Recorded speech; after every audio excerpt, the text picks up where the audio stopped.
Hey guys, it's Roscoe, and on the Space Couch today, on Monday, I popped into London and went to Forbidden Planet and to Foyles bookstore, so I'm going to show you what I picked up, starting with this from Foyles. The Mighty 747, Australia's Queen of the Skies, by Jim Eames. It's a lovely picture of a classic Qantas 747 from the 1970s and that lovely orange livery that they had. So, Jim Eames is a legend in the industry. It's hard to imagine anyone better placed to chart the history and insider stories of the jumbo jet. So, from its first Qantas flight in 1971, the Boeing 747 flew millions of people to Australia, overseas for work, back to their homelands, on holiday and out of danger. For most Australians, the 747 was their first experience of international travel.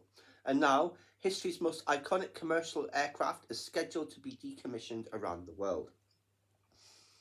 In this jet-set nostalgia journey, Jim Eames, best-selling author of The Flying Kangaroo and Courage in the Skies, tells us how the 747, a watershed in aviation technology, dramatically changed air travel, and recounts the high points of its life at Qantas, including the uplift out of Darwin after Cyclone Tracy, the return of the Diggers, that's with a capital D, to Gallipoli, and the evacuation of Australians from Wuhan. We discover how the 747 came in all shapes and sizes, eventually becoming the 747-400, which set a world distance record from London to Sydney. We also find out about the near misses and how close we have come to disaster on several occasions. And finally, we remember the 747's farewell to Australia when it departed our skies for the last time in 2020.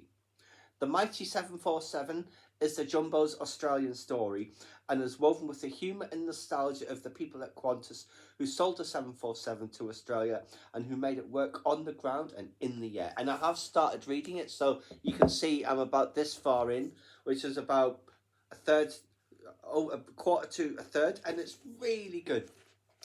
Yeah, it's just a lot of mention of Joe Sutter, the father of the 747, as it were, and his influences, and the special modifications that Qantas wanted. Like I said, they wanted the below deck crew rest area, that sort of thing. But yes, it's absolutely fascinating.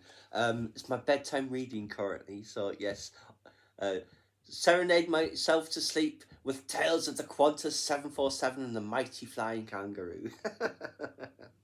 But there's some pictures in here as well. Let's see, I think they're all in black and white. So, Joe Sutter and the 747. This will be like a board meeting. What else? The first Qantas 747. And this is it here, and it was escorted in by these two Qantas HS-125 business jets, which they used as trainers. So that's a nice little image. And there we see Smart. I don't know who they are. Who is it? Captain Bert Ritchie is the man with the impressive moustache. And the others were like technical directors. They're in the lower galley there. Alan Terrell, who's a figure at Qantas, flying his desk. Qantas actually pioneered the use of these life raft, the evacuation slides, because normally it was just life rafts. But yes, this became standard across, well, all airliners now, I think. And that will be the orphans that were lifted out of, where was it, Darwin? No, South Vietnam. And the Pan Am book, Come Fly With Me, has a similar chapter in there as well. It's the Captain Cook Lounge, I think they called it. And there we see in colour people boarding. I'm not sure what the top two photos are. Oh, it's the Qantas chairman at the time, Sir Lennox Hewitt, in the Captain Cook Lounge. And there is the Captain Cook Lounge. Fabled amongst international business travellers. Yeah, and that's some of the crew inspecting typhoon damage. Here's an SP. It did an extremely low flyover. It was supposed to do 500 feet. I think it did 300 feet. And there it is coming to land also. That's the SP again, I think.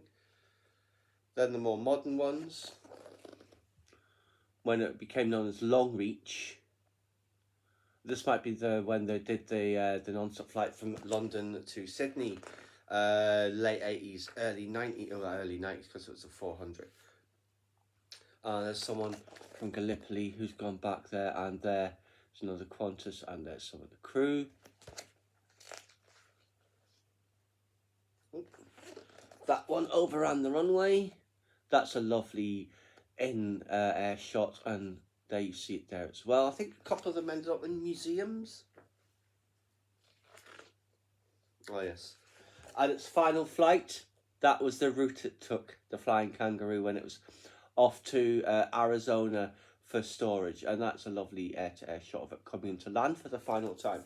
So yes, the 747 is passing from the skies. Only a couple of airlines still fly, Lufthansa, Korean Air, Air China, as well as a bunch of business jets.